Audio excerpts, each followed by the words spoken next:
maritime enthusiasts and visionaries, we are here to delve deeper into the importance of ship recycling. And at this juncture, we'd like to take the opportunity to warmly welcome the Honorable Minister of State for Ports, Shipping and Waterways, Government of India, Shri Shantanu Thakur ji. Welcome, sir. आपका तहे दिल से स्वागत है sir session में. His vision and leadership to all the causes has been unparalleled. Now, please join me in welcoming our esteemed panel of experts whose collective knowledge and experience will guide us through our discussions today. The session convener, DG Shipping, Ministry of Ports, Shipping and Waterways, Mr. Shyam Jagannathan. Welcome, sir. Our session co-convener, Vice Chairman and CEO of Gujarat Maritime Board, Mr. Rajkumar Beniwal.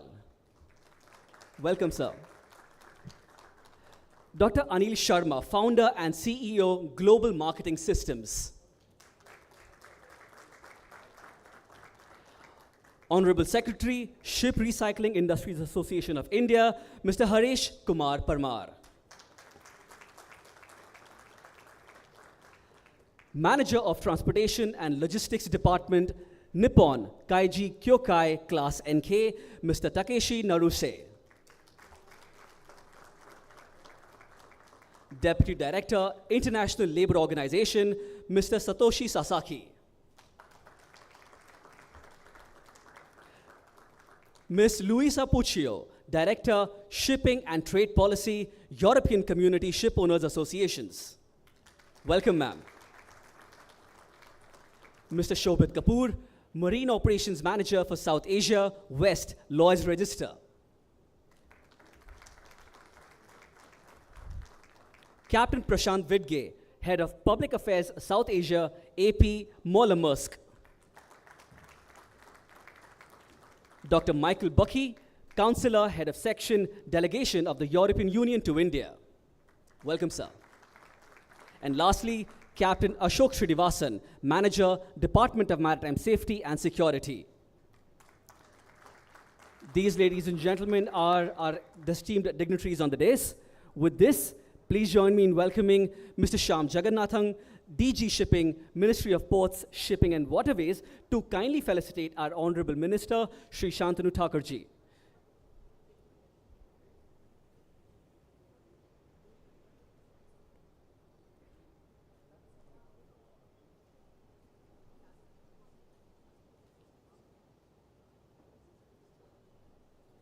Thank you, sir. Thank you very much.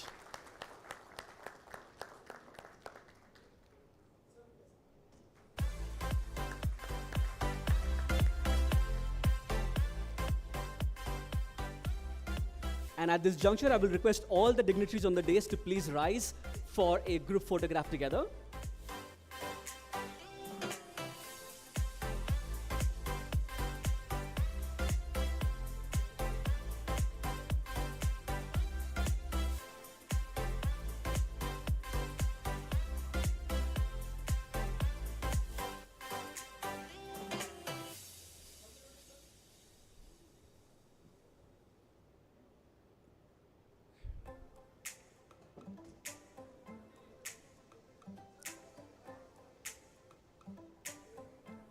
Thank you very much. Thank you.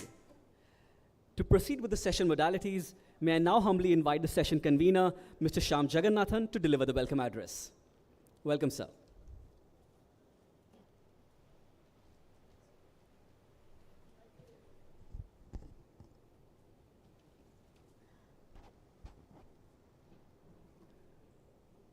Namaskar. We sincerely welcome Shri Shantanu Thakur, Honorable Minister of State for Ports, Shipping, Waterways, Government of India, to this session on ship recycling at the Global Maritime India Summit 2023. I also welcome my co-convener, Shri Rajkumar Beniwal ji, and our illustrious speakers. Welcome to India, welcome to the GMIS 2023, and thank you all for taking time out as domain experts to join us in distilling a few path-breaking aspects in ship recycling. I also welcome all the dignitaries of the dais who are present here and shall be brief on just 5 specific aspects. A former Secretary General of the IMO once stated that if there is no shipping, half of the world would freeze and the other half would die of hunger. That underlines the criticality of shipping in today's world. The United Nations Sustainable Development Goals, the SDG 12, underlines responsible consumption and production. As we all work towards, under the aegis of the IMO, the implementation of the Hong Kong Convention is one of the means in the maritime sector to achieve responsible consumption and production goals. India has a record of strict implementation of the IMO conventions. We were the first major nation to ratify the Hong Kong Convention on 28th November 2019. We enacted the Recycling of Ships Act 2019 on the 13th of December 2019. The Act not only encompasses all requirements of Hong Kong Convention, but also includes the prescriptive requirements of the European Union SRR. There are issues. We have proposed a bilateral agreement between the European Union and India under Article 11 of the Basel Convention to allow European vessels to come to India for recycling. The Maritime India Vision 2030 envisages India to become number 1 in the recycling yard of the world. The Honorable Finance Minister in the 21-22 budget had announced doubling of recycling capacity from 4.5 million lightweight tons to 9 million lightweight tons by 2024. The singular objective of the GMIS 2023 is to boost shipping recycling activities in India. And this session aims to provide current status of Indian recycling yards, transition to sustainable recycling, and challenges faced. And we welcome all for a very fruitful deliberation and discussions. Thank you.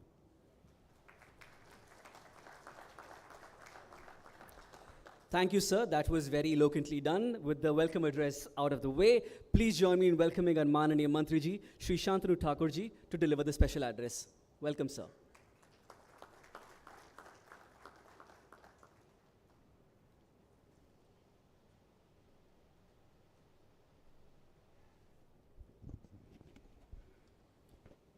Good morning to everyone, and thank you to give me the opportunity to say something here. So today is the very special day in our Indian Maritime Summit. One of the best session is going through by the 3 days, and I think today also the very special day. And in this occasion, I want to deliver something in front of you. Esteemed guests, officials, stakeholders, media representatives, I am extremely delighted to join you today for this session, the Ship Recycling under Global Maritime India Summit 2023. And it is with great pleasure that I welcome you all for this GMIS 2023. Today we have the distinct privilege of coming together from different corners of the world to address common challenges, foster collaboration, and celebrate the shared accomplishment in this maritime sector.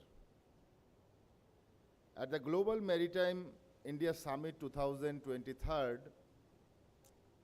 Among areas of the focus is sustainable and environmental friendly ship recycling in alignment with these United Nations Sustainable Development Goals. Our direction to the Waste and Wealth mission led by Honorable Prime Minister shows India's strong commitment to achieve the UN's Sustainable Development Goals. We aim to the recycling responsibility and the managing our limited national resource efficiency. This helps reduce unnecessary products and disposal of harmful materials. In this endeavor, India is committed to work collaboratively with international partners, sharing best practices and promoting research and innovation to eco-friendly, sustainable ship recycling technologies. Together, we can drive positive change in the maritime industry. India's commitment to the Hong Kong Convention 2009 reflects this delegation to effectively implement the HKC plays a significant role in advancing the UN Sustainable Development Goals, SDGs, particularly in the responsible consumption and the production. The core aim of HKC is to take the challenge faced to the global ship recycling industry and ensure the ships go together, recycling at the end of these operational lives with the endangering human health, safe or environment. India has also implemented the Recycling of Ship Act 2029 to provide the regulation of recycling of ship by the setting certain standards. The Indian government, with such proactive policies, aim to double in this exciting ship recycling capacity by 2030, projecting an increase in India's global shares of ship recycling activities with the ensuring compliance with the global regulation and the addressing associated challenges. Along is the Gujarat stands out an example of environmentally sustainable ship recycling practices aligned with the crucial economy concepts. This is due to naturally conductive high tide range. Currently, and number 2, India aims to be the global leader in ship breaking and recycling, thereby ensuring safe and environment-friendly practices. On the platform of GMIS 2023, we invite both international and national and international partnership towards contributing the India's aspiration of become a global leaders in these recycling gathering, sustainable grow as a expands. So I like to say that your participation make this session very much, monumental, given the monumental touch, and it can be a very, very good for the near future of us and also yours, those who are actually participated from the foreign countries. I like to thanks them because this kind of program you attended. So thank you very much. With this word, I need to conclude my word. Thank you. Jai Hind.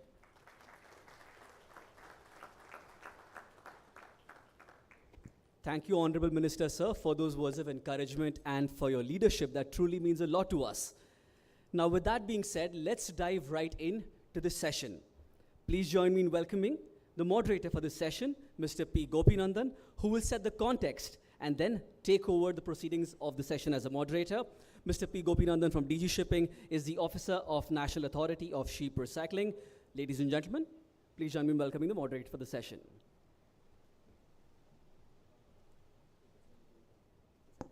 Thank you, MC, for giving me this opportunity at the last moment. Thank you very much. Today we are at the tipping point where the Hong Kong Convention has come into force quite recently, and it will be enforced by 25th June 2025. I am glad to see people here who have worked at IMO in developing MEPC guidelines and also on the national level, the statutory requirements and legislations. Mr. Amol from IRS and Mr. Atulji from GMB. These people have been constantly interacting with vessel committees and with DG Shipping to frame the upcoming regulations. Thank you, sir. With all these things, I have once again welcome to you all the distinguished guests. I would like to start. This session will be on a hybrid mode, if time permits.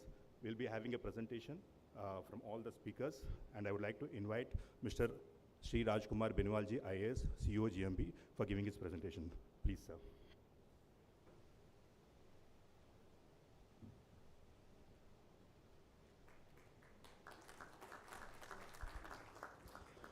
Good morning, ladies and gentlemen, Honorable Minister, dignitaries on the dais, and fellow participants.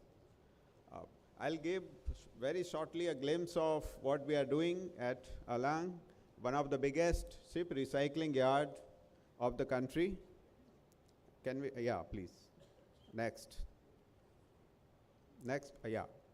So this is the brief about Gujarat. We have different kind of ports. We have private ports, we have private captive jetties, we have GMB ports, and we have ship recycling yards. So in Gujarat, we have the entire spectrum of activities that takes place in maritime sector. If I talk about specifically about the recycling yards at Alang, it's a 10-kilometer seafront with favorable for ship recycling. It was started in 1983. There are 131 operational plots out of 153 total capacity. We are recycling more than 400 plus ships a year, which accounts for around 4.5 million light displacement tonnage, LDT. Till date, the Alang ship recycling yards have scrapped more than 8,600 ships.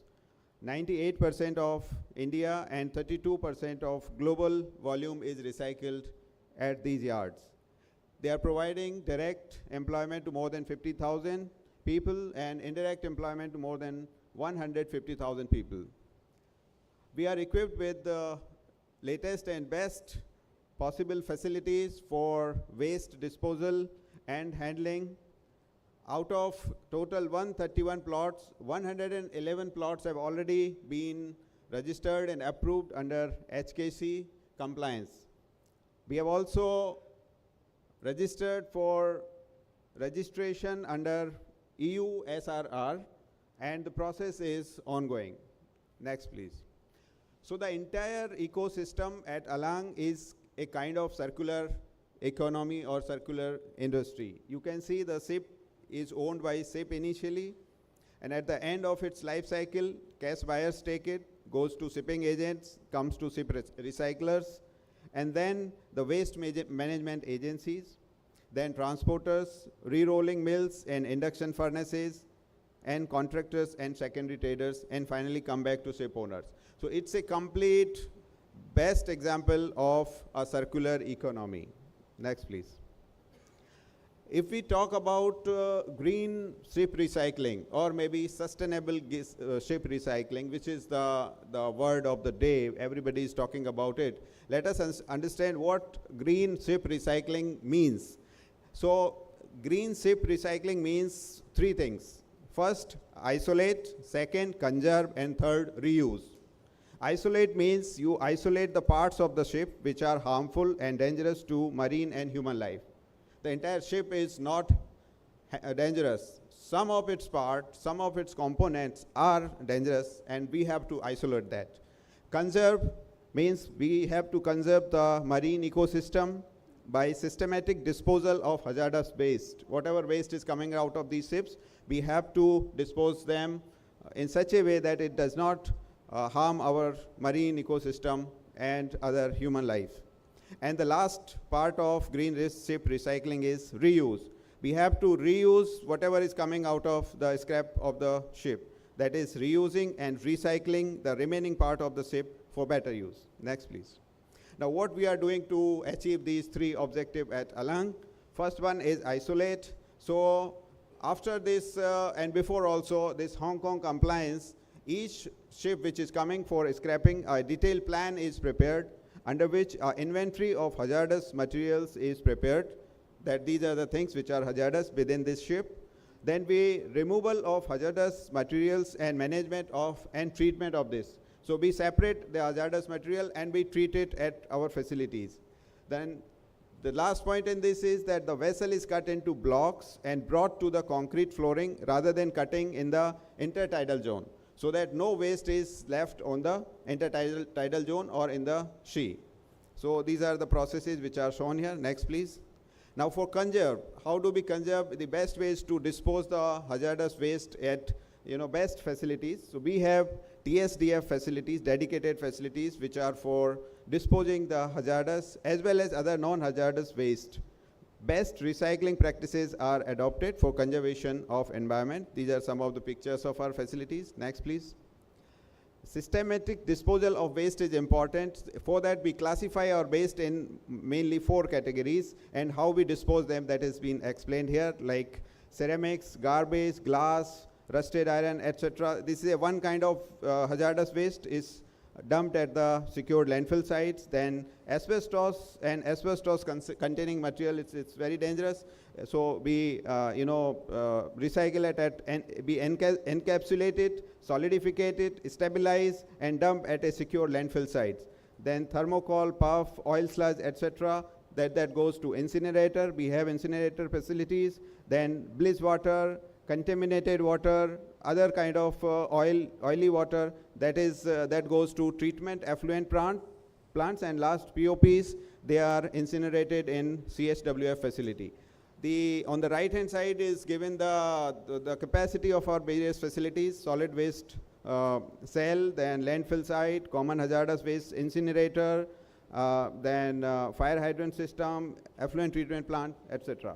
Next, please. Then third part of sustainability is recycle and reuse. So Alang has a very good ecosystem of recycle and reuse. There are more than 80 re-rolling mills, 60 induction furnaces which recycle the steel which comes out of the ship. More than 200 ships selling reusable material extracted from the ship. There are more than 200 shops which resell these items. These are can be used efficiently, effectively, furniture, kitchenware, etc. You can see the photographs. Next, please. Yeah, so if we see the overall ship, if we say it is 100% of the total material, then 99.95% of the ship recycle is not hazardous and it is reused. Out of that includes steel plates and other ferrous materials. Then rest of the materials like utensils, glasswares, pipes, small crafts, etc., etc. So we put all these things to good use. Steel plates are re-rolled or they are melted and then they are being reused. Liquid waste is processed in our treatment facilities. Only 0.05% of the ship is hazardous waste, and that includes like used oil, waste oil, then electronic items like PV, PC, and then hazardous and non-hazardous waste like various other hazardous materials. So for that, there is a systematic plan to treat them. Next, please. Now, this was all about how we are working on green ship recycling. Now, our future plans. Next, please. For upgrading, we know the market, we know the demand, we know the supply, so we are coming up with new facilities at the site. We are coming up with new hospital facility. Then we are coming up with new labor safety and training institute, housing colony. Next, please. and we are doubling our capacity. Right now we have a 10-kilometer coastline for these yards.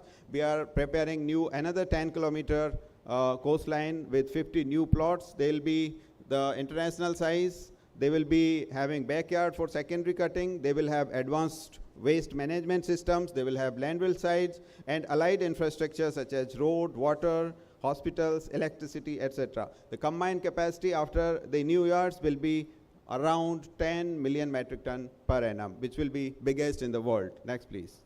Thank you so much.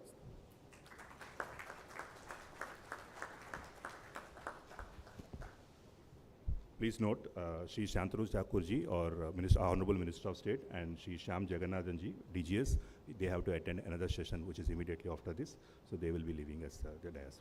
Please.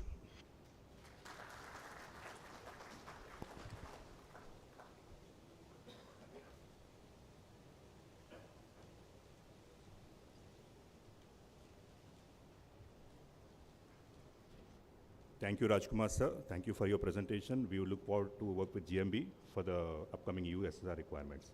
Now, I would like to invite Dr. Anil Sharma. He is the founder and CEO of Global Marketing System, one of the largest ship buying company.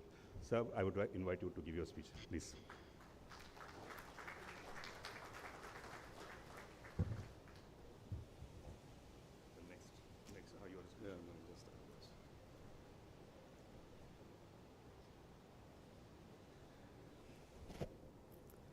Mr. Vice Chairman, Shri, of GMB, Shri Beniwal, distinguished panelists and guests.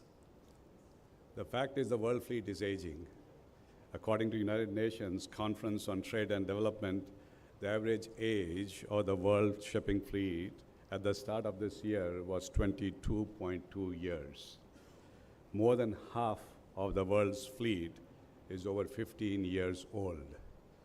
According to BIMCO, 15,000 ships, or about 12.5% of the world fleet, has to be recycled in the next 10 years. This is double the number of ships that we have recycled in the previous 10 years. Therefore, the demand for sustainable ship recycling capacity is unprecedented, and India will provide the solutions the world needs. Let me tell you how. So the first key question is, we hear the term, what is sustainable ship recycling? So I'm going to ask 3 questions, and I'm going to answer them myself. What is sustainable ship recycling? Does ship recycling play a role in the global climate change narrative? It's a very important question. And how does ship recycling in India contribute towards decarbonization efforts and optimize asset values? What is the magic trick? While a detailed discussion of the above questions can last hours, let me give you a general idea in 5 minutes. What is sustainable recycling? You define sustainable recycling. It is also known as green recycling. It's also known as responsible recycling. But the bottom line is that sustainable recycling is all about recycling ships safely and responsibly in accordance with IMO's soon to come into force Hong Kong Convention guidelines. It aims to protect the environment from pollution, safeguard workers' health and safety, and carefully dispose of hazardous materials, and finally, maximize the asset value. It is important to note that the residual value, we call in the business scrap value, is vital, since sustainable ship recycling cannot exist without economic value. Does ship recycling play a role in the global climate change narrative? The simple answer is yes. The world has woken up to the problems of climate change and CO2 emissions. You go to any shipping conference and you hear the words like decarbonization, net zero, carbon neutrality, circular economy, etc. These words have become the part of our business vocabulary today. As we know, the 3 major contributors to greenhouse gas emissions are, number 1, production of energy, electricity, industrials, which is manufacturing of steel, and number 3 is transportation. These are the 3 factors that contribute majority of the greenhouse gas emissions. Therefore, if we can reuse or recycle steel, we reduce the demand for electricity, by reducing the demand to manufacture steel from iron ore and reduce the need to transport coal and iron ore. Maybe the ship owners don't want to hear this. Now, ship recycling plays a significant role in achieving all three of the fundamentals of the circular economy, which leads us to the final question: how does recycling in India contribute towards decarbonization efforts and optimize asset values? What is the secret sauce? As you know, India is the world's largest green recycling country. It has more than 110 Hong Kong compliant recycling yards. As someone in the last 30 years having visited shipyards globally from China to Turkey to US, I can say without hesitation that selling ships, no other country in the world does a better job than turning scrapping into recycling than India, and turning regular steel into green steel. More importantly, Indian yards again do this by providing the highest scrap value to these shop owners, which I said earlier is critical because there can be no sustainable recycling without economic value. So what makes ship recycling in India sustainable and ESG compliant? Simply stated, as Shri Beniwal said, is the reuse and recycle. In India, a remarkable 97% of the ship materials can be recycled or repurposed. 97%. Here's how. 90% of the ship is made of steel, and steel has a long lifespan. 4% of a ship is about machineries, like main engines, pumps, and other mechanical devices. 1% of a ship is non-ferrous items, such as copper, aluminum, brass, bronze, stainless steel, etc. And 1% is furniture and fixtures, which is things like wooden panels, doors, beds, etc. So in India, out of this 90% of the steel, 70% of the steel is re-rolled, not melted, re-rolled. 10% is considered profile plates that go repurposed into flanges and angles. And only 10% is designated as melting scrap for electric arc furnaces. Now, in comparison, 85% of the steel in European yards is generally exported to Turkey as steel scrap that goes into induction furnaces. An exceedingly small percentage is re-rolled and hardly any is reused. Herein is the secret sauce. This is the single biggest factor why Indian yards can offer almost $300 per ton more than the countries in Europe.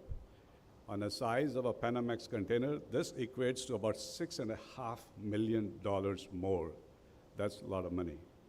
Additionally, reusing this steel saves CO2 emissions and attaches more significant value to steel by eliminating an extra layer of energy, heavy energy consuming activities like transportation of iron scrap.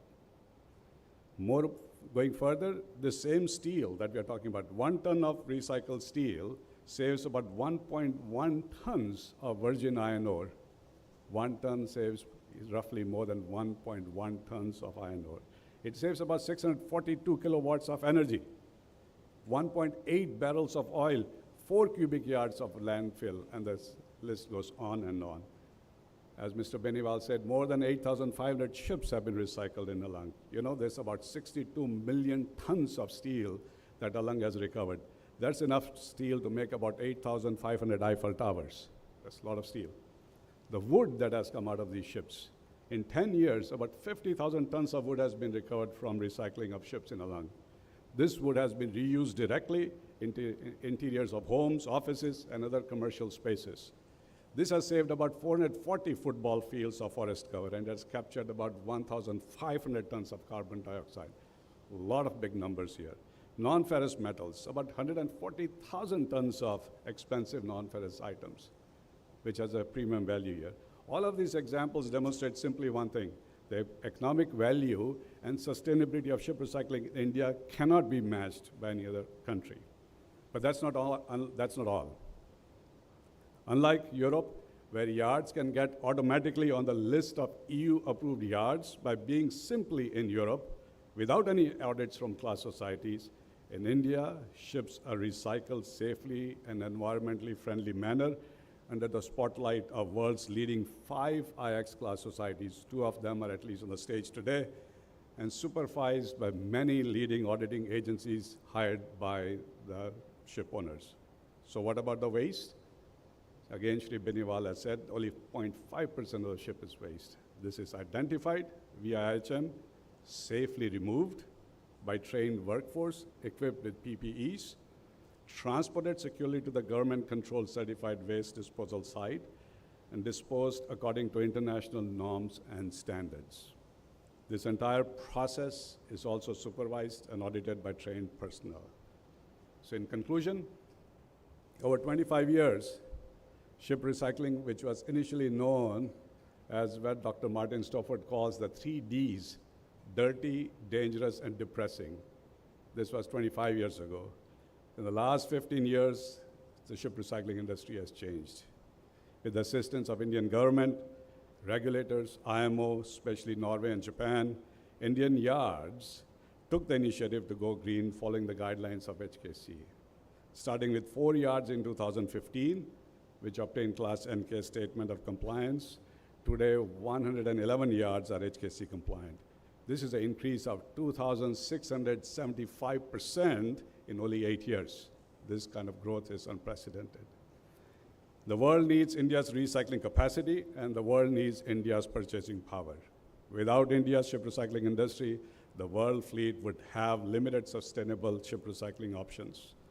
Without India, national governments may have to resort to desperate measures, such as the scuttling of the aircraft carrier Sao Paulo in Brazil earlier this year, an environmental nightmare of epic proportions, or the abandoning of old vessels polluting our seas with decaying ghost fleets, a dramatic increase in shipping costs, and a negative impact on world trade.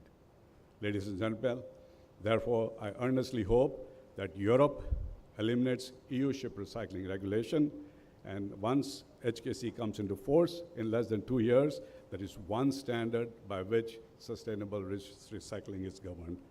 I applaud the Indian and Gujarat governments for the supporting this critical industry in the maritime world. Dhanyavad.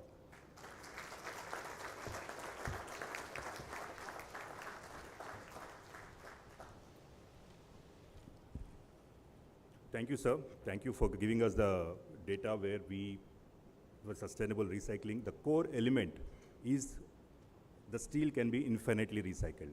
The ship recycling in India has modeled on the core element of recycling the steel.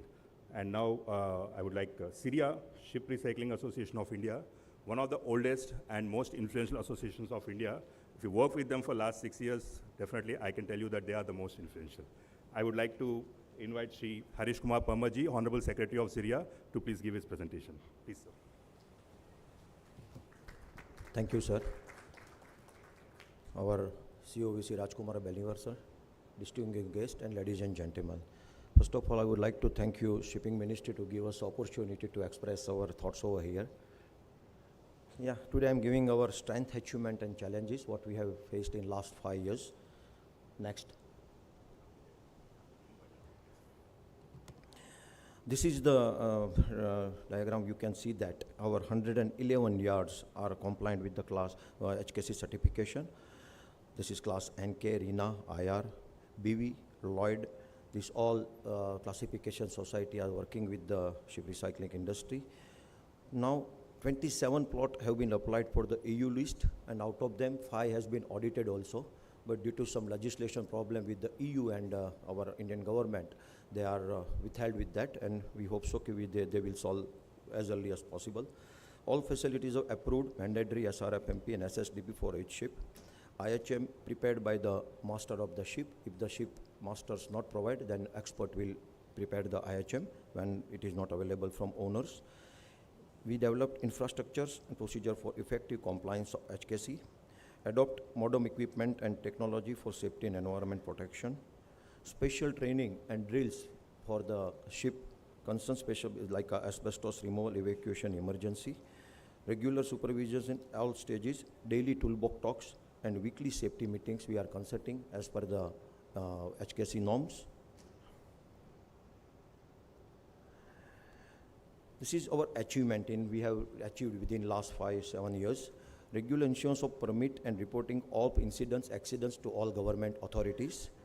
Adopting portion of impermeable flooring and effective drainage system to handle the dirty blocks and machineries resulting, stopping or minimize leakage while we are cutting the ship.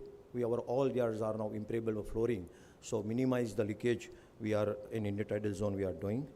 Develop mass awareness amongst our worker for safety environment by audio and visual training.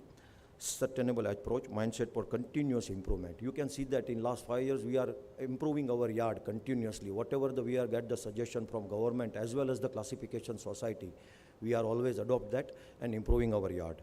Capable to recycling all types of ship, mandatory insurance coverage to all like ESIC, PF and other benefit. We have a multi-speciality hospital started from March 2019, operated by Red Cross and GMB. Upgradation to fulfill remaining facility like trauma center, fully equipped operation theater is in progress. We have a labor housing colony, phase 1, under operation from 2018. Further, we are planning to lay the housing colony in front of the yard under the consultation with local authority and GMB.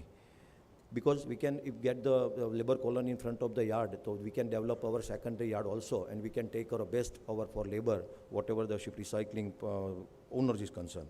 Based among the all ship recycling countries, Southeast Asia, equipped with full operated TSDF site, hospital, housing for workers, capacity which HKC 2009 compliance yard. Our future for the base and safety concern is, safety measure is concerned, we are planning with the offshore tank cleaning equipment, grass spraying at our Bhavnagar anchorage before the ship is coming for recycle. Beaching cleaning machine, we are planning for that. Mobile decontamination unit, we have 2 mobile decontamination which we are upgrading for latest mobile decontaminating on onshore and yards. Upgradation of TSDF site and common facility, incinerator and secured landfill facility as per the EU norms. Our Gujarat Maritime Board and state government is working fully on that. This is the major challenges we are facing now. Undersupply of ship, no continuity. This is the biggest drawback of our industry. There is no supply of ship is continuously. So whatever we have invested, whatever we have done in our facilities, that is not fully equipped all the time. Floating workforce, because labor are always floating, so we have to train labor again and again. HKC plots struggling for cutting non-HKC ship, because all owners are not sending their vessel in HKC compliance yard, because you have seen that 111 yards are HKC compliance. So we always struggling when HKC, non-HKC ship is coming, we have to cut it by the HKC method, so it costs more and it will be difficult for us. Ad hoc approach and lack of enthusiasm by many ship owners, cash buyer to provide IHM, ready to recycling facility. This is also a big challenge for us because we are not getting the IHM, so we have to prepare on that our yard only. Practices of flag of convenience, so they are sending their vessel to non-compliance HKC yard, that is also a big challenge. Owners setting their own standard, overreaching HKC 2009. Regional regulation of EU SRR, undermining global convention HKC 2009 by establishing their separate standard. They are controlling our yards up to downstream management as well out of the gate. That is the biggest challenge for us. EU effect over HKC. NGO platform, they are biased to our beaching method because it is accepted by the Hong Kong Convention also, but they are always biasing and they are always not accepting the beaching method. Question of survival, no recovery of investment. As I said, that is not a continuous business. Always we are, whatever the investment we have done, it is not recoverable. Viability on stake. Now only 25% yard are working at 50% capacity. This is the biggest challenge to us. EU list requested them to must cover the Indian yards because we are above the HKC level now. As 90% yard are HKC compliance, 27 yard are already been applied for the EU, so we request them to must cover the Indian yards. Misinterpretation of HKC by different ISES members. This diagram, you can see that there is a comparison between the Hong Kong Convention, EU SRR, and our Ship Recycling Code 2013, which is a mirror image of Hong Kong Convention, which we have already adopted before the Hong Kong Convention is coming to the force. So main problem we are facing that this is a domestic mandatory regulation, Ship Recycling Code. There is a global convention for voluntary ratification by state, it is HKC. EU is a regional regulation for EU flag and owners of ship. This is the major problem with that. Domestic legislation at top in our SRC. HKC, the same thing, while the EU demand more than domestic legislation. We have, I have said that 27 have been applied. Out of them, few have been got the reply from the EU that we have to change our legislation, that is transboundary of the movement of this West. So once they have to change their legislation, then only it can be come into force like that. This is also a major, so many Dalaica allowed intertidal zone, falling of the block, gravity method, primary cutting in intertidal zone, operate on regular plot area, limited impermeable floor, winches block. But then also we are doing all this which can be possible with our Indian regulation and with our recycling yard. We are doing that. We are operating more and more. But whatever the legislation and the approach, they are controlling outside of the gate. That is a very biggest challenge to us. So we are requesting to all ship owners to send their vessel in HKC yard instead of working on the EU. This is our future ahead. We need support from the world ship owners, recognize effort method by Indian voluntary adoption of HKC.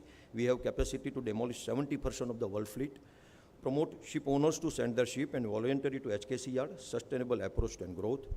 Shipbuilding yard, repair yard, don't use hazardous material. In this event, we can request our authorities to tell them don't use hazardous material so we can use them less paint and replace them to time of the dry docking and every 5 years. Assign minimum 3 to 5 years long-term association with the selected float and facility. Sir, we have invested huge amount in that. If owners come forward like that Merckx and this MSC is doing, they are working with the few yards for 5 years or 10 years, so we can invest more money and can upgrade our yard more and more up to the first level. Support from international committee, we need a support needed from ship owners, ship not diverted to less regulated yard. You can see that from last 3 years, Bangladesh and Pakistan are they are doing more recycling than Indian yards. Why? Because we are always doing with the HKC compliance regulation, and they are doing without them. Then also they are getting more ship because ship owners are sending their vessel to non-regulatory yard. Biggest thing is 5,000 ship owners in the world, 300 recycling yards, we have 111 Indian HKC yards. Only 15 to 20 ship owners are sending their ship into the along ship recycling. This is the biggest challenge we are facing. Why 15 to 20 owners out of the 5,000 owners? Maximum owners should send their vessel into Indian ship recycling yard. Target to achieve Hong Kong Convention 2009 as early as possible. Based among all ship recycler countries, we keep with TSDFs and all regulatory facility. This is our central government and state government have taken step during last 3 years after pandemic. Government, because we have facing a $35 to $50 gap between the non-regulator country like Pakistan and Bangladesh and India. So our both government, Gujarat Maritime Board, state government and Indian government are trying to fill that gap. So we can get maximum ship in our ship recycling yard. To achieve that, we removed 2.5 custom duty by our Indian state central government. The amendment made Admiralty Bill for smooth recycling. Approved 50 lakh financial assistance to HKC compliance yard. That means they have given us some around 50 crore rupees for assistance of HKC compliance yard. Ministry of Shipping passed Ship Recycling Act for implementation of HKC 2009. Government of India provided final assistance of 11 crore to construction of labor housing colony and 20 crore rupee to multi-speciality hospital, and the financial assistance of 49 crore rupees provided to HKC compliance plot, hold from FSDC fund also. This is fund, it is also be accumulated by ship recycling. Of rupees 30 crore rupees fund provided for the training and workers under the Sagarmala. This is the major step taken by our Indian government to boost the ship recycling.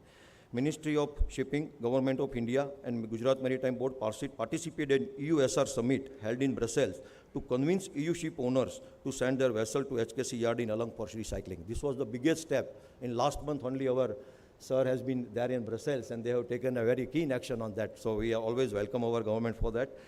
Ministry of Shipping and Waterways supporting the industry by amending the quality control order. I told you that we have gap of $35. If this quality control order have been passed, then we can sell our material as a BIS standard to the secondary industry. So one more, we can achieve $35 more from the ship owners, we can pay more. So this is also a very big step, and I hope in next month our ship plate will be approved by the BIS standard, so we will get that benefit from ship recycling. Our Ministry of Port and Waterways also working to amend the few clauses of Ship Recycling Code 2013.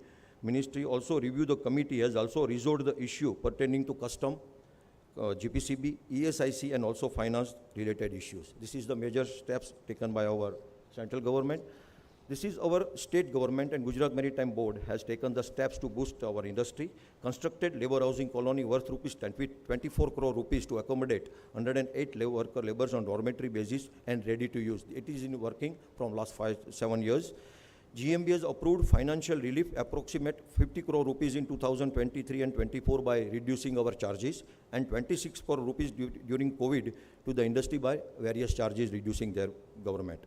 GMB also working to amend some clauses of Ship Recycling Regulation 2015, which is little bit a problem with our ship recycler to handle the work.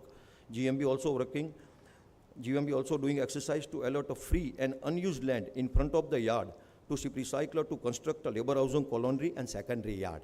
Because if we want to more upgrade, we need a more land. Because if we can see that in Pakistan and Bangladesh, their yard are very huge. So if you want to build some facility more to achieve this compliance, we need a more space, and we have a constraint with the space. They will provide us a land in front of the yard, so we can develop a facility over there. GMB also planning to merge the working class to accommodate larger ship. GMB also upgrading GMB multi-speciality hospital and developing trauma center, fully equipped operation theater, burns ward, etc. as per the EU requirement. Work is progress, and hope in this year it will be fully working in that. Also upgrading existing TSDF site and incinerator as per the EU requirement. Also locating new landfill site for future requirement. This is a major step we have taken. Our GMB has a consultation with all EU owners and all this our classification society, and as per their standard, we are upgrading our TSDF site now, and very huge another landfill site also we are locating. So next 50 or 70 years, we don't need any landfill site for that now. Government India and GMB also making 4-track road from Trapach to Alang for easy transportation. Then we will get a best transport facility. Supply of gas through pipeline may be indicated in view of safety parameters. This has been taken steps by GMB. My conclusion, we request send all end of ship life ship to Alang. We provide best price with quality performance. Open to visit all stakeholders. Sri has always recommended and support. Recognize and accept the beaching process and safe, environmentally sound method of ship recycling, Hong Kong Convention 2009. Provide IHM with ready for ship recycling certificate starts now. Don't wait for 2025. If owners are come forward and start IHM, it will be very easy for ship recycling to locate the hazardous material. India at crossroad, rewards versus improvement. Welcome to Break in India with HKC 2009, because 90% yards are now HKC compliance. Shriya humbly request the EU recognize Indian yard as a yards here majority compliance to HKC as it is with the Turkey here within referred by landing. The yard in Turkey are recognized by EU. Therefore, it is also expected and requested that Indian yards too get the EU node. This is our few pictures that how we are working in Alang. You can see that this is the working style. Now, this is the cold opening, then onboard cutting operation, cleaning the blocks before cutting oily blocks. This is block cutting platform, unimpermeable floor. This is the block in cutting the field plot under the SRC 2013, and this is the plot. You can see first we have SRC 2013 like this. Now our yards are like this.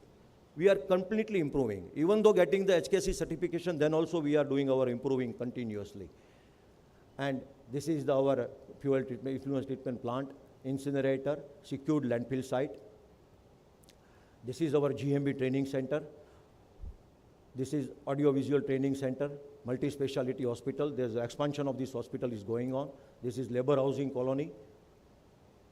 Thank you. Thank you very much.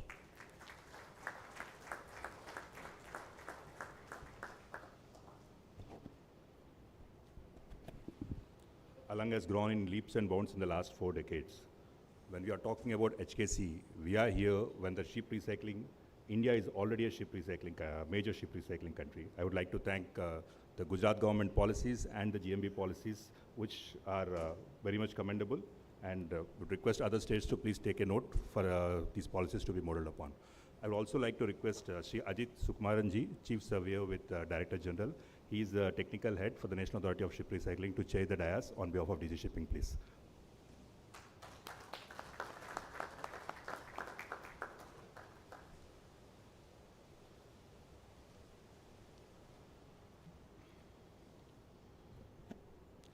We have a very important guest here, Mr. Takeshi Narushe from Class NK.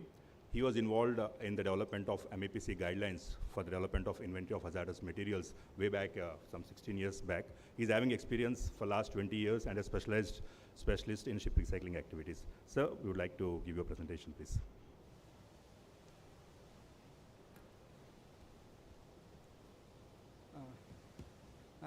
Thank you so much. My name is Takeshi Naruse from Class NK Japan. This is a great honor for me to be invited to this very important event and get this presentation opportunity. This is my topics is HKC compliance for ship recycling. I'd like to explain very briefly about the requirement and our certification activity in India.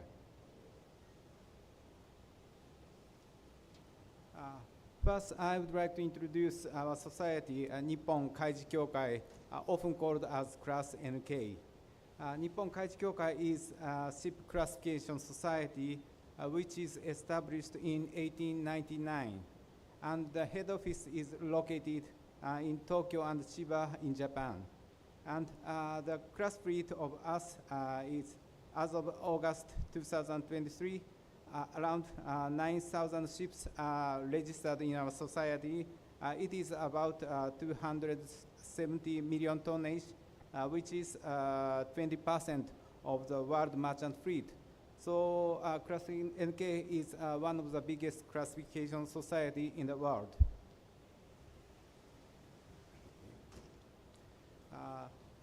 I'd like to talk about the history of certification of ship recycling facilities by Class NK.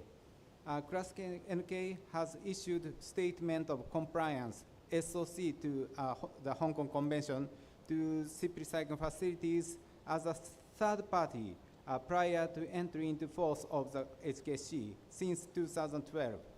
It becomes a de facto standard for ship owners in choosing safe and environmentally sound ship recycling facilities.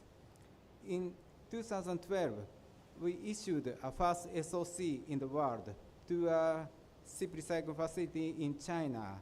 Then in 2015, we issued first SOC in South Asia to 4 ship recycling facilities in India.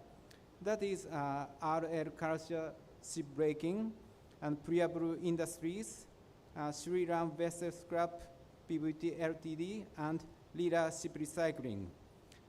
Thanks to these 4 ship recycling facilities' effort and leadership, there are many followers came to our classification societies.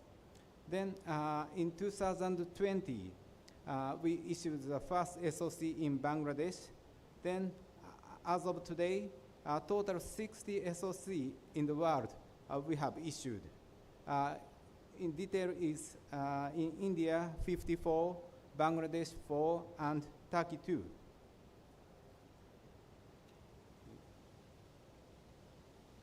Okay, Class NK issued the SOC to the Hong Kong Convention as per the Class NK guidelines for ship recycling facilities, which is developed based on the IMO guidelines, Resolution MEPC 21063.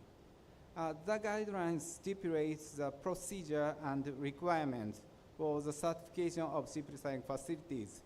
Requirements are categorized as facility management, facility operation, worker safety and health compliance approach, and environment compliance approach. These last two requirements are really important for ship recycling facilities.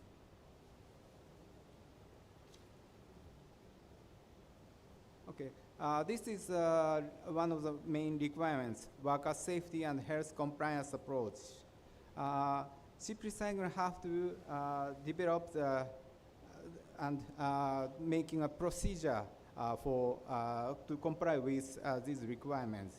For example, key safety and health personnel is assigned by the ship recycling facilities, and job hazard assessment have to be carried out, and prevention of adverse effects to human health, such as safe for entry and safe for hot work procedure, drums, containers process, and pressure vessels procedure, and prevention of falling from heights, gear and equipment for rigging and materials handling procedure, and personal protective equipment, PPE, have to be provided properly by the ship recycling facilities.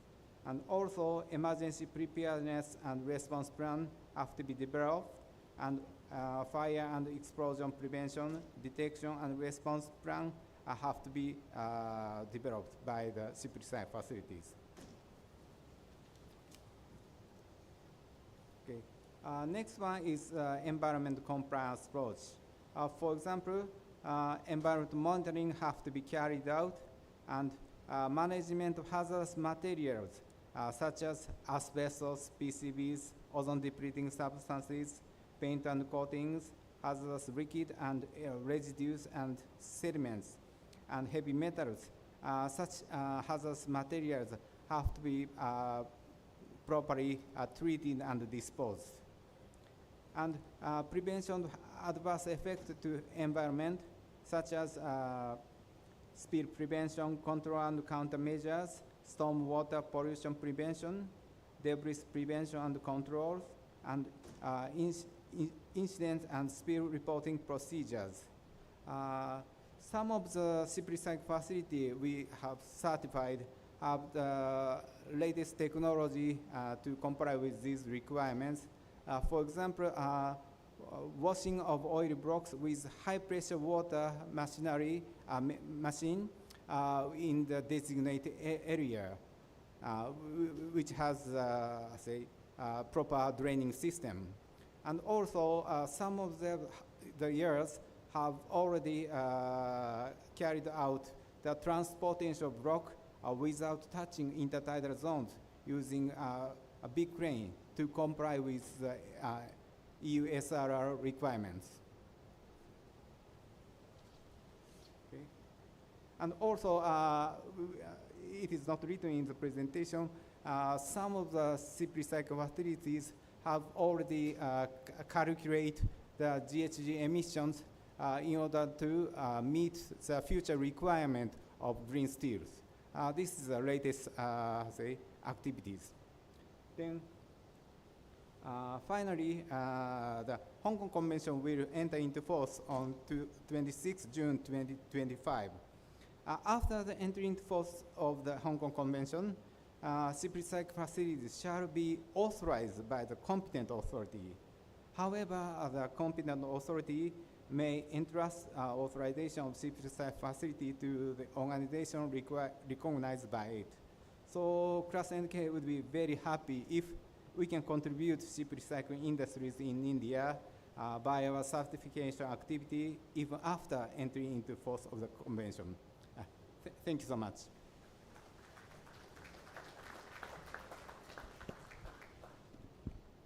Thank you, Mr. Takeshi. We'll be delegating the responsibilities to the recognized ROs as per your request. Thank you. When we talk about USRR requirements, we have to recognize that HKC itself is a unified requirement from I. Next slide, please. Let me start with the significance of the ALAN in the ship recycling industries. As it's already well captured by previous speakers, I will not go into the details. But for the ALAN is the largest for the shipping recycling base in the world, and for the job created, both direct and indirect. Indirect would means that for not only the recycling itself, but also the downstream industries. There are a lot of the people involved in it. And of course, at the moment, what progress has been made towards the compliance of the Hong Kong conventions, and it's for the becoming for the more eco-friendly shipbreaking for the yard to be established. Next slide, please. Let's look at for the challenges and the opportunities for the in Alan at the moment. Of course, we are recognize for the importance of the economically or the viable industry to be developed there, but at the same time, it is very important that for the environment will be well protected. At the same time, the working conditions in terms of the safety of the health of the ship recycling workers should be well protected. These are the challenges what we are facing at the moment. And to see at the opportunity side, particularly the opportunities were created by the introduction of the Hong Kong Conventions. And obviously one is that for the alignment will be made towards the Sustainable Development Goals, or particularly the ones on the economic development, environmental protection, and also the creation of the decent work. And for the growing demand is what expected, and for the yard towards the green and for the clean ship recycling, for the system to be developed there. And of course, with this introduction of and innovation of the new technologies, and for the safer and for the more efficient for the recycling, it also come together with the job opportunities and for the potentially the upskilling and reskilling of the existing workers as well. And to do this all, it is very important that for the concerned party has to be involved in the decision making, including the employers and the workers in particular. So this is for what happening ongoing for the Dalan that I observed quite recently. And in addition to the direct for the employment creations in the recycling, the shipyard, of course, for the outcomes of the ship recycling, then the materials to be used for the reused in the downstream industries, which cannot be underestimated in terms of the local economic development. Next, please.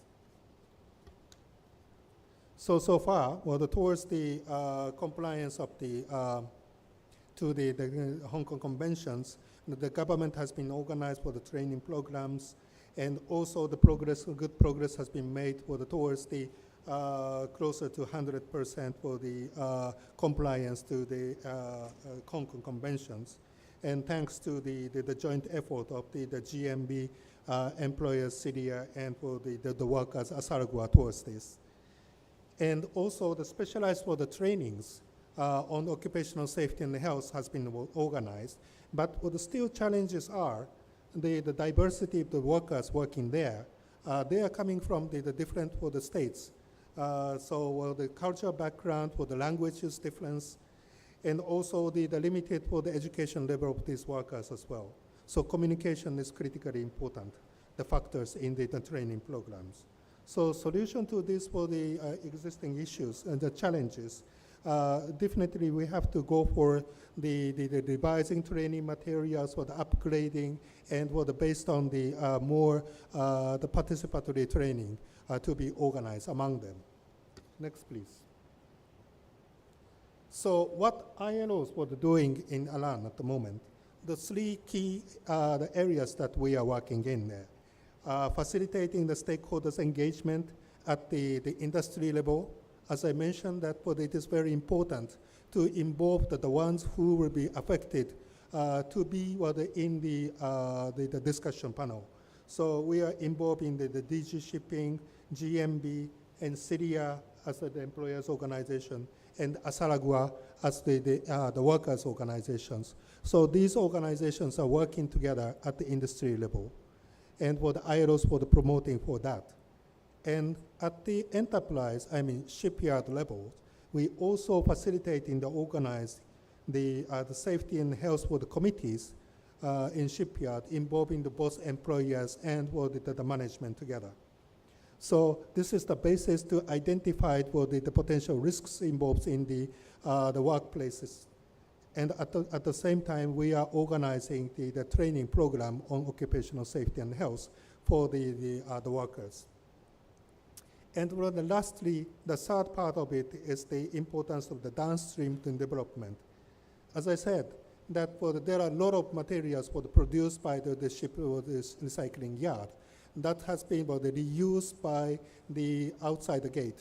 Then we are working together with the ASARGUA, the workers' organizations, for the protection of the workers in the downstream industries, on linking them to the social protection issues, the schemes, and also providing the safety and for the health for the training programs. Next, please. So, what's going to be the ILO's for the assistance? Basically, the ILO promotes for the holistic approach to the policy and for the social initiatives, and offering for the technical assistance and for the researches for the when it is required. And capacity building is the most important. This is not limited to the maritime industries, but for all the industries that we are doing. And for the ship recycling, particularly we have been working with the international maritime organizations, and in terms of the development of the Hong Kong conventions, ILO worked together with the IMO and also the Secretariat of the Basel Conventions. And on the green economy issues towards for the just transitions, we are working with the UN environmental programs. So in a nutshell, I would like to say that the ILOs are working towards the more inclusive just transition, towards the realizing the decent work, environmental protection, and sustainable growth. And this is for the good for in case of the ALAN. We are working together with the ship recycling industries and downstream supply chains. Thank you very much.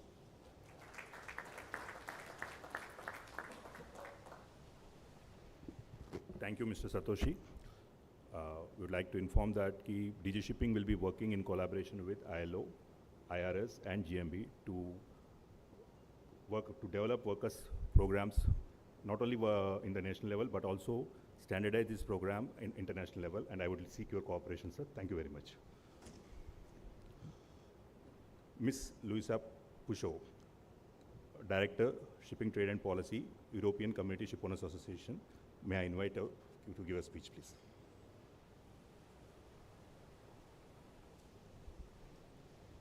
Thank you very much. First of all, allow me to thank the organizer of this great conference and the panel for inviting the European Community Shipowners Association to present our views today. We've heard already the challenges that we are facing, and it's crucial that we participate to these dialogues and we cooperate with our Indian colleagues to solve these issues. A couple of words of introduction on who we are. The European Community Shipowners Association, known as EXA, represents 20 national associations of shipowners from the European Union member states and Norway. Collectively, European shipowners own or control 40% of the global tonnage. I have the difficult job today to start introducing the European, the perspective of the European stakeholders here, and we heard already how challenging that is. So to get straight into it, if we look at the medium and long-term outlook of global ship recycling, the expectation is that demand for ship recycling will increase significantly in the next few years. This in part is due to the decarbonization requirements that are becoming applicable. We have many of those coming in at European level, and then of course we heard of the discussion at IMO level. All these requirements could see older vessels being recycled earlier than they were before. And we heard already, and I think we'll hear it again throughout the course of the discussion, the number of 15,000 vessels from the BINCO outlook that will be needed to be recycled in the next 10 years. Now, many of these assets will be European owned or controlled. At the same time, we do not have the capacity to do that in Europe. Effectively, the demand for recycling in Europe has slowed down even after the adoption of the EU ship recycling regulation. And why is that? Our yards don't have the required capacity.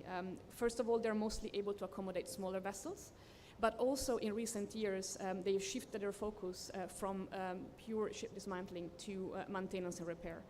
And some of them have also focused on recycling of offshore rigs. So we don't have the capacity in Europe. On top of that, of course, Europe is a net steel exporter. So the demand for steel in countries such as India has contributed to the slowdown of local demand. In this rather challenging context, it is important to understand where we are as regards international and European regulation. And this is where the challenges, as we heard from previous speakers, start. The Basel Convention and the Hong Kong Convention are implemented in Europe by two pieces of regulation. The waste shipment regulation that implements the Basel Convention, and the ship recycling regulation, which implements the Hong Kong Convention with some additional requirements.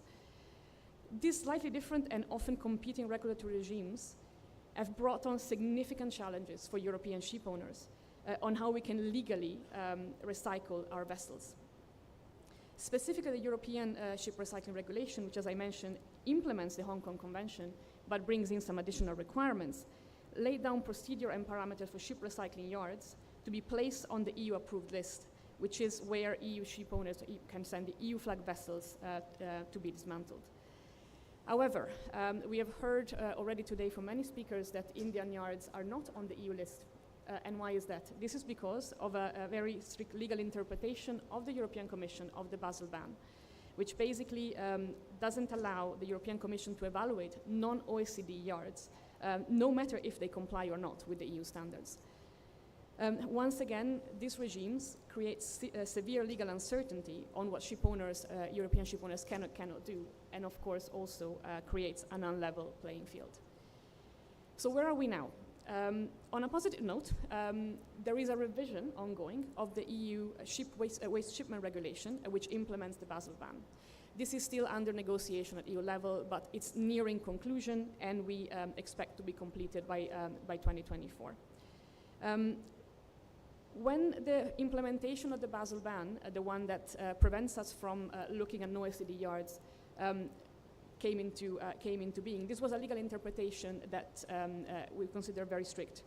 We have made a strong case as European ship owners on the unintended adverse effect of this existing EU legal approach on ships going for recycling in non-OECD yards. As a result, during this regulation revision that is currently ongoing, the European Commission has changed course, and the proposed waste shipment regulation now has a provision that would make it legally possible to include non-OECD located yards in the EU list for EU flagships, obviously by undergoing the evaluation. The political negotiations, as I mentioned, are still ongoing, but are likely to be concluded by the beginning of next year. Practically what this means is that, as I mentioned, the EU will be able to consider Indian yards for assessment of compliance under the EU ship recycling regulation to be placed on the EU-approved list if they meet the criteria. At the same time, and this is a provision that is starting as we speak, the EU ship recycling regulation is currently undergoing an evaluation process, and we would expect a new proposal as early as end of 2024. As you might know, we have European election next year, so the political landscape is changing, and new proposal will only come into onto the table when the new commission is in place at the end of 2024. So we would expect as well a revision of the EU ship recycling regulation after that, but of course at this time we don't have a lot of details on the content. So to conclude, where are we now and what can we do? As I mentioned at the beginning of my speeches, it's great that we've been invited here to debate this important topic with you, because we are at the moment in time where European regulation is also evolving. European ship owners and EXA firmly believe that we need high standards for environmentally sound and safe ship recycling. While creating challenges, this conflicting regime of the Hong Kong Convention, EU Basel ban, and EU ship recycling regulation have also stimulated great progress in this regards in yards in India. As ship owners, we were very happy to see, and it was on display today from many speakers, the great progress that has been made in Indian shipyards, and to an extent also in shipyards in Bangladesh. The ratification of Hong Kong Convention is a tremendous step forward and can also ensure a level playing field internationally. EXA, with a number of other European organizations, had organized an industry delegation visit to Bangladesh in May this year, When we were on that delegation visit, we would not imagine that the ratification of the Hong Kong Convention was so close, only a few months away. Now we have it, and what do we need to do now, specifically for Indian yards? We need to do the same. We need to show to the European regulators specifically the progress that has been made. And this is specifically more important looking at what is happening now with the revision of the waste shipment regulation and the upcoming revision of the ship recycling regulation in the coming years. So as a word of conclusion, this event comes at a great time because it allows us to engage with our Indian colleagues, to organize visits, to raise awareness within the industry, but also specifically with the regulators in order for the next discussion to go in a direction that we can all agree to. Thank you very much.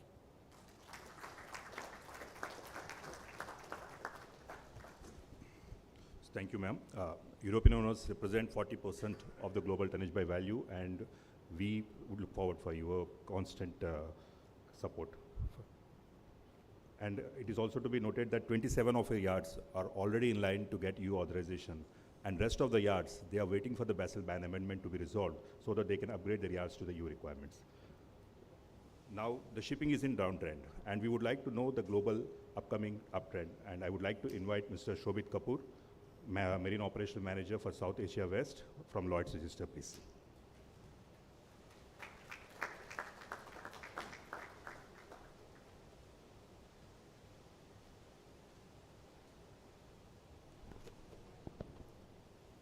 Respected dignitaries, distinguished guests, ladies and gentlemen, good afternoon and welcome to everyone.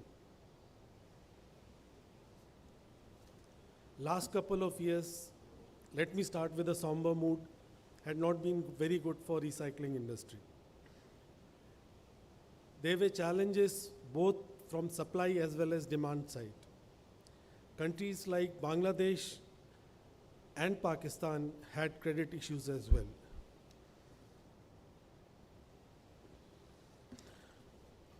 You can see in the slide that last year, the number of ships which came for recycling were lowest in the decade. The scrap prices were also not at the lowest. They were generally throughout the year on a higher side. But as Mr. Sharma and other speakers had spoken before me, long-term view is still very good. It's expected that things will start improving by end of 2024. And in this decade, ending at 2030, the number of ships which will be coming for recycling would be double of what it was in the last decade. This slide shows that in the previous decade, there was around 6% growth in world fleet, cumulatively ROR. Now this indicates that in the last decade, where the ship may come for recycling, the size of ships were bigger, as well as we had more number of ships which came.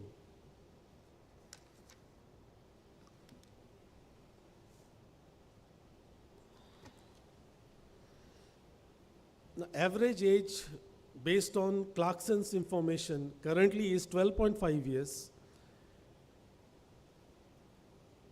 33% or 1/3 of these vessels are above 15 years. Bulk carriers, tankers, and container vessels typically get scrapped by the time they reach age of 25. This figure becomes close to 90% when the age becomes 35. So even if we don't consider the legislative influences, and the red portion of the graph shows that the vessels which are built prior to 2014 may have lot of challenges in meeting stringent environmental legislations like CII and Energy Trading Scheme implemented by European Union. So it's very clear that it may not be even double, it can be more than that, the number of ships which will come for demolition by 2030. Having said that, the amount of scrap as per as requirement of International Steel Association required currently is 18,000 million tons. And the total scrap which is being generated is just about 400 million tons. So I hope our ship owners don't mind, but so many ships coming for recycling, is it such a bad thing? After all, from steel industry and environmental point of view. Let me talk something about innovation and technology. Let me start with the life cycle of a ship. Ship is designed and built in a shipyard. Now, Lloyd Register has for more than a decade suggesting that if you want an efficient recycling, thinking has to start at the time of shipbuilding. You have to design a ship for recycling. The accommodation can be built in a block form so that it can be easily lifted. We, as suggested by our colleagues from the industry, we need not have too many hazardous material in the ship itself to begin with. Add to that, when everybody is talking about circular economy, right time to speak about circular economy is at the time of shipbuilding. There are new concepts coming, technology innovations are there. Why can't we have a material passport on the vessel itself at the time of shipbuilding, which identifies the material, and then we can easily trace that material going forward. So a lot of technological advancements are possible, and some of them are actually happening, like inventory of hazardous material at the time of new building itself. Going forward, ship owners, and as this is the requirement of many people don't understand, there are a lot of requirements for ship owners as well, for which Hong Kong Convention puts them into. Ship owners have to maintain inventory of hazardous material, and I agree with my colleagues here that yes, ship owners should provide right kind of inventory of hazardous material to recyclers. Add to that, those people who are practically involved in recycling understand how difficult it is to clean fuel oil tanks and oil tanks in the ship. Why can't we have designs like vacuum systems or tank cleaning systems for fuel oil tanks, so that the entry which is there to be made in the fuel oil tank and cutting becomes safe for the workers. Going forward, there are new technologies of cutting which are coming in, where we can use high pressure water jets for cutting, and we can cut from outside, not from inside, reducing environmental impacts drastically. One thing really good what is happening, and probably we were also taking initiative in that direction when we started working in around early 2000 in previous decade, was bring elements of shipbuilding and ship recycling. Why can't we cut everything in impermeable surfaces, which is happening now? We need bigger cranes, we need crane barges, we need balloons to move ship forward, we need bigger winches. We need to the amount of ships which are going to come in this decade, we need to have new infrastructure projects. We need to have hybrid facilities, which has shipbuilding, ship recycling, ship repair together, because these industries are fluctuating. So something will do good and something may not do good. There are immense possibilities going ahead. Right at the end, ship recycling has just scratching the surface of digitization. Material passport, using equipments to identify segregation of material. There are equipments available to support that. Training of workforce. Monitoring live ship recycling. Some of the facilities are providing that, so that ship owners sitting in Europe or anywhere in the world, Japan, knows how their ship is being cut. There is no lack of trust anywhere. These technologies, some of them are coming and some of them need to come. Some shipping companies and container manufacturers have joined initiatives like Steel Zero. LR is working for a long time on technologies related to green steel. Definitely there are demand for green steel. As mentioned earlier, there are two big or maybe three big challenges. One is the traceability of material. Yes, in Alang and in many locations, we are using steel in a very economical way. But we must remember we should not do short cycling. Essentially, short cycling means that we should not downgrade the grade of steel. We should not reduce the value of steel. Why should recyclers get less value of a steel of a higher grade?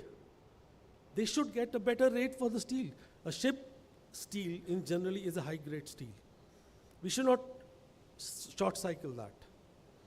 So material passport or any something like we have inventory of hazardous material, we have similar things to identify materials going forward to increase value of the product.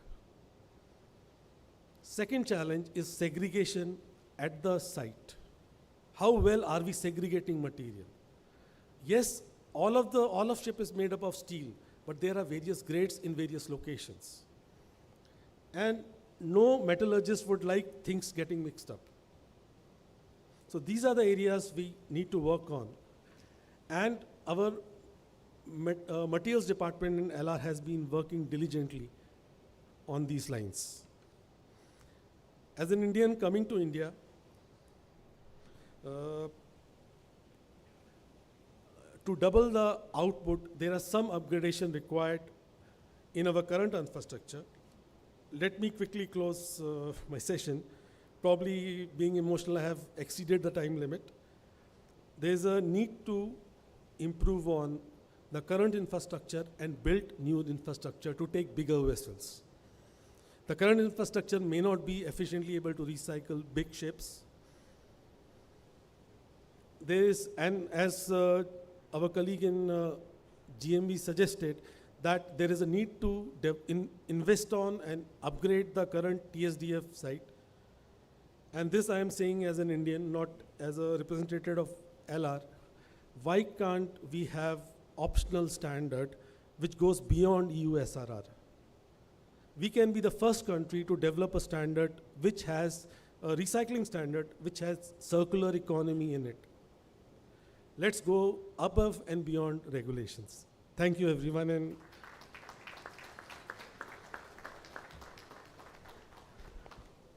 Thank you, sir. Thank you very much. I think we are running out of time. I would like to invite Dr. Michael Bucky from EU Delegate, who has come all the way. So please give your presentation, sir, please.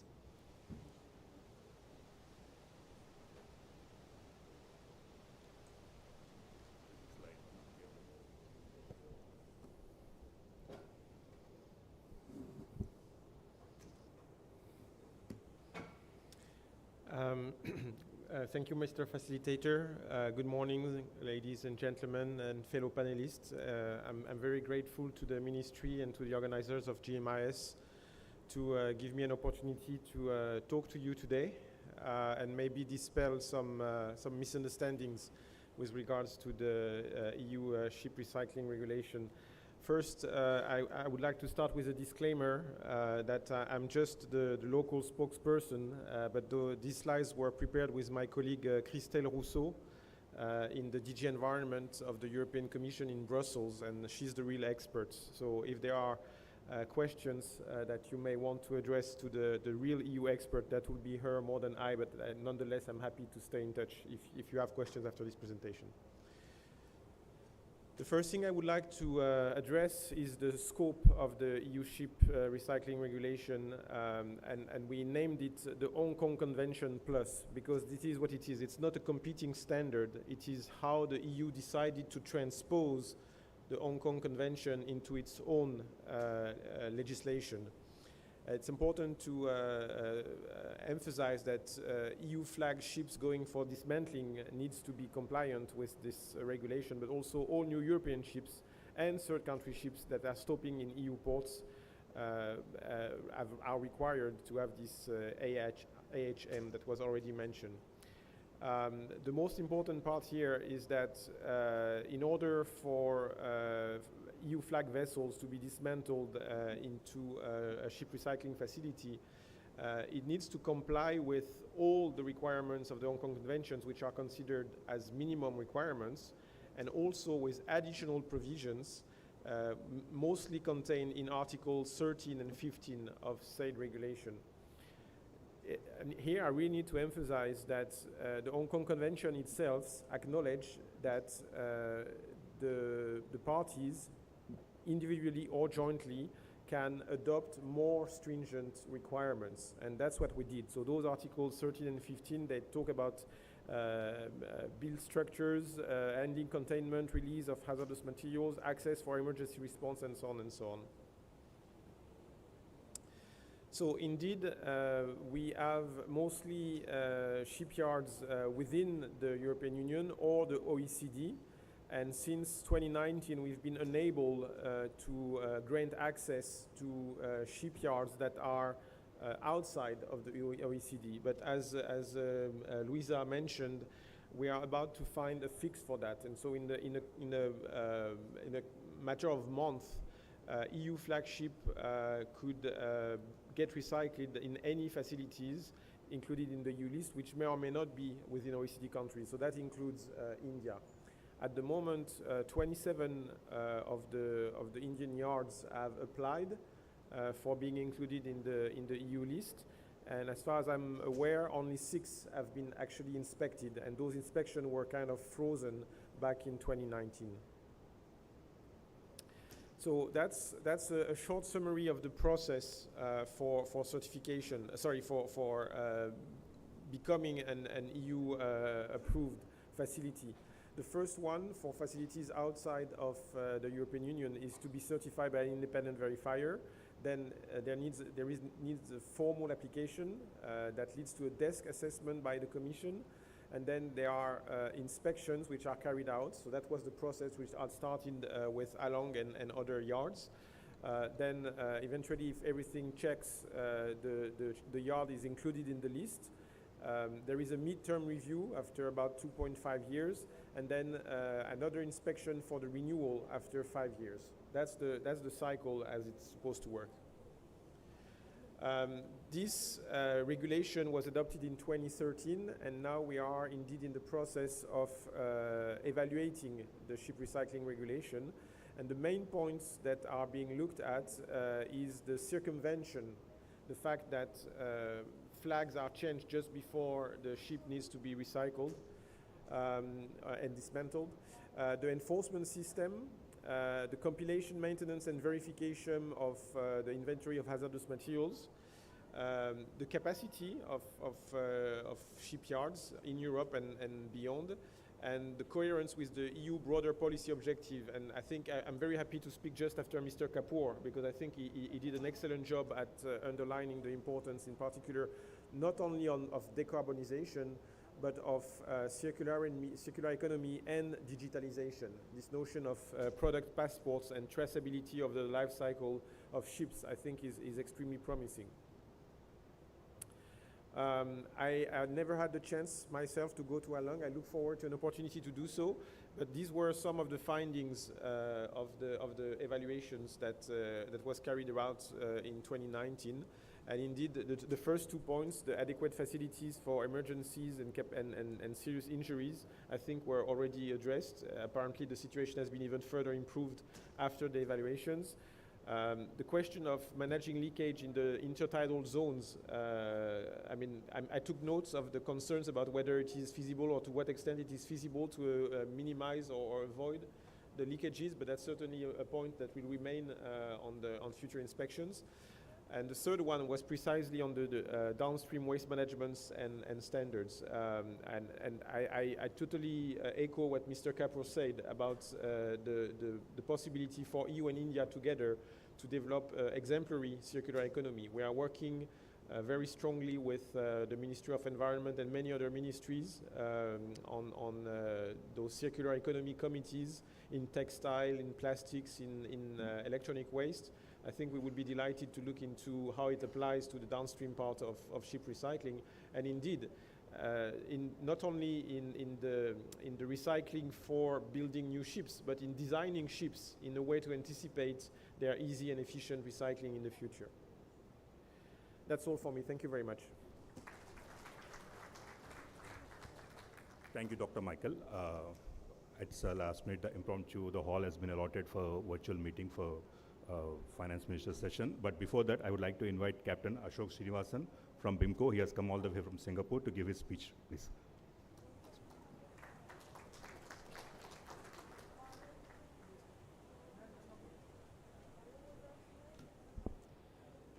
Thank you, sir. What an honor it is to share the dais with such distinguished panelists here and also distinguished delegates of the dais. So a very good morning to you. I've been told I have very little time, so I'm really going to run through this very, very quickly. I come from BIMCO. You've already heard BIMCO at least thrice during this morning's session. So I'm not going to talk more about BIMCO. Just want to say that we are the largest ship owning organization in the world. We represent about 60% of the world fleet. But that's not what we're going to talk about. I'm just going to talk about a few issues which have already been spoken about. I'm going to talk about 3 issues that are existing there in terms of ship recycling, 3 actions that we can do to have a better tomorrow, and 3 challenges. Now, they're not easy. They're not easy to do it. They'll take some time, but we're going to have to try and do it anyway. Those other 3 issues, there are some regional instruments, competitive disadvantages, and the responsibilities, as we see, are on the wrong shoulders. On the right-hand side, you can see, and this has already been spoken about, that the EU listed recycling facilities are largely concentrated in the EU and not outside. That is a huge issue there. And on the right-hand side, you can see that when the ship is built, where a ship is owned, where a ship is managed, and where it is recycled, they are all in different parts of the world. And therefore, you need different instruments to deal with. So we need to have some sort of coordination between all of them. Again, we've heard this already. I will not talk about it. That is the difference between the price that a ship owner gets when he has to recycle in Asia and in Europe. So I'll just skip through this one.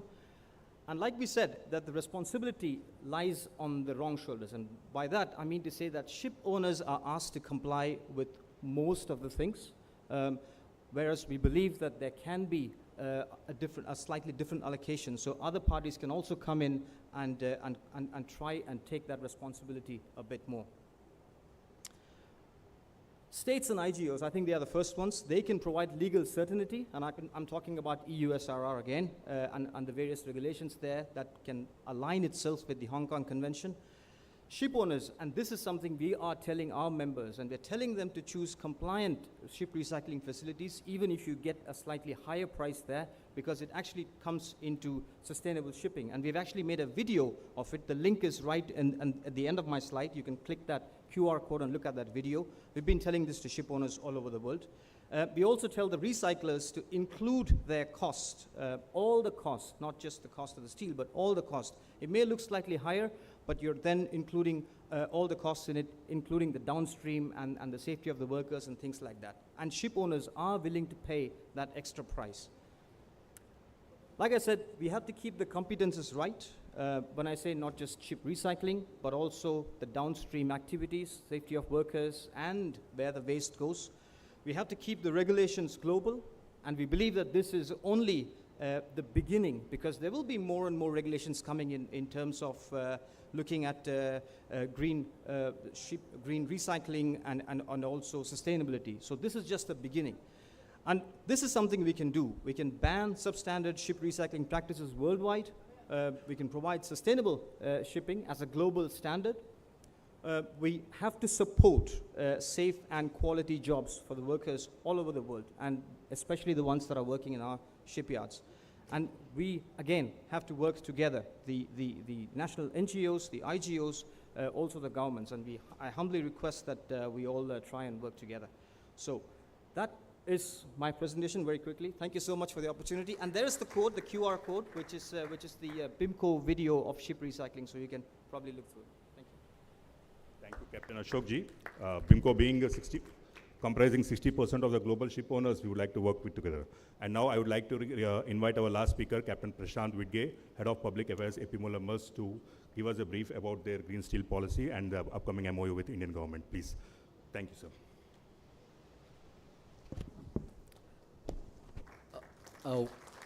Good afternoon, Rajkumar Benivalji, Ajit Sukumaranji, my co-panelist on the dais, and ladies and gentlemen, time is of essence here. We have a next session, so I'm going to keep it super sharp. Let me just start out by saying that we'll cover 3 key things here in 3 minutes, right? But we can always have a chat subsequently. We've been working with ship recycling for the last decade, and specifically we'll talk about the impact that we've achieved. We will also touch upon the regulatory environment and the aspect and the position of Maersk in that context, and then of course the opportunities that we believe are there going forward. Next please. I probably will not get too deep into this, but what's most important is, for Maersk, we have a purpose which is improving life for all by integrating the world. And what that means is, as one of the largest global ship owners, we also build ships responsibly, we dock them every 5 years responsibly, and then we de facto have a responsibility to recycle them in the right way. We are, as we go forward into the next slide, have had a standard and a policy. Can we go next, please? When we look at our program, it's independent of geography, and we've been recycling ships in India, but also in China and Turkey in the past. In India, in the past 8 years, we've recycled and undertaken 19 projects. And our standard goes way beyond the Hong Kong Convention. We have aspects that cover anti-corruption, subcontractors, and labor and human rights. And we also make sure that there are no blocks that come in contact with the intertidal zone and the downstream waste, and tracking and tracing it all the way into the downstream waste management facility. How do we do that? We make sure that our men are on the ground. They have authority to stop work through robust contracts, and we have collaborated in a long-term strategic partnership with the yards over the last decade, especially in along capacity and capability building, skilling and equipment upgrading, and also, of course, have had the privilege to work with a lot of stakeholders here on the dais, but also in the room, to be able to elevate this. Next, please. Yeah, right, time is running out, but just one last thing from my side is, we've managed to do this with no lost time injuries, no environment impact. We've built through the initiatives with yards directly, and we've heard some great work by Gujarat Maritime Board as well about capacity building, but through our initiative and through our requirement, we've built close to 1,500 ILO compliant dormitories. We do not stop at the yards, we go in the hinterland. We have, through our CSR work, been collaborating with the Indian Red Cross, running a mobile health unit, you see there on the picture, close to 100,000 OPD services. We've trained with Bhavnagar Blood Bank more than 5,000 workers. This is truly in line with our purpose, which is improving life for all. Last slide, please. Please skip this. Next one, please. What is most important for me here to point out is, we want to be a trusted advisor to the government of India. With the Hong Kong Convention coming into force, we've heard about the waterfall of ship recycling. Global volumes will double and quadruple in the next decade. We think that there's a huge opportunity for India. It's advantage India. We have a 7,500 kilometer stretch. We have 10 kilometers of along. At the moment, we've heard some great leadership here with Gujarat Maritime Board talking about another 10 kilometer stretch. And there are other maritime boards together with DG Shipping who could actually look at how could we do ship recycling in a way that's sustainable, long-term, and connected to circular economy, which is also what brings me into my last slide, please. We've seen this. We are a ship owner, and next time around, we'll probably speak a little bit earlier to justice, but what's most important is that when you look at the ecosystem and the value chain here, we are doing what we are supposed to. As Maersk, shipyards are doing a lot of efforts. We've heard that from the good offices here. We are connecting with steel producers, making sure that green steel comes back in the ecosystem. And then eventually, there are a lot of automotive as well as renewable players that are yearning for green steel. We are the first in shipping who actually have subscribed to the Climate Group's Steel Zero initiative, and de facto are ensuring that ship, which, and as Gopinandanji said, that steel goes back into the value chain in a way that's long-term and sustainable. And as Maersk, we are committed to do this and work very closely with the government and the maritime boards. Thank you very much. Thank you, Prashant ji. With the permission of co-convener Shri Rajkumar Beniwal ji, so we need to allot this hall for the VC session. So we may skip the photographs and mementos and the vote of thanks, please. Thank you. Please.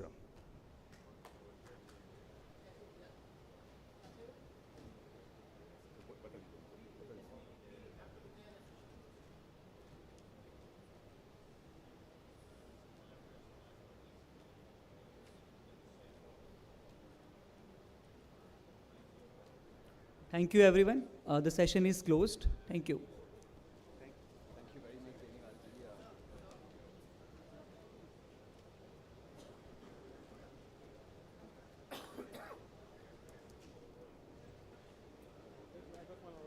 Maybe as rudimentary would define itself, some kind of a shipping capacity, but shipbuilding and submarine building capacities have matured.